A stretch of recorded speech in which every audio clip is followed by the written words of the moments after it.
ಅಸೈಗೋಳಿ ಬಳಿಯ ತಿಬ್ಲಪದವು ಎಂಬಲ್ಲಿ tipper lorry ಹಾಗೂ ಬೈಕ್ ನಡುವೆ ನಡೆದ ಅಪಘಾತದಲ್ಲಿ ಬೈಕ್ ಸವಾರ ಮೃತಪಟ್ಟ ಘಟನೆ ಸಂಭವಿಸಿದೆ.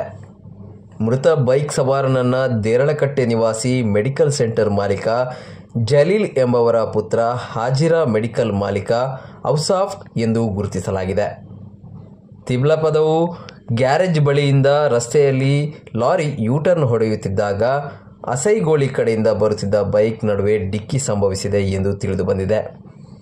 ಗಂಭೀರ ಗಾಯಗೊಂಡ ಬೈಕ್ ಸವಾರನನ್ನು ದೇರಳಕಟ್ಟೆಯ ಆಸ್ಪತ್ರೆಗೆ ದಾಖಲಿಸಲಾಗಿದ್ದು, ಚಿಕಿತ್ಸೆ ಫಲಕಾರಿಯಾಗದೆ ಆಸ್ಪತ್ರೆಯಲ್ಲಿ ಮೃತಪಟ್ಟಿದ್ದಾರೆ. ಘಟನೆ ಬಗ್ಗೆ ಮಂಗಳೂರು ದಕ್ಷಿಣ ಸಂಚಾರಿ ಪೊಲೀಸ್ ಠಾಣೆಯಲ್ಲಿ ಪ್ರಕರಣ ದಾಖಲಾಗಿದೆ.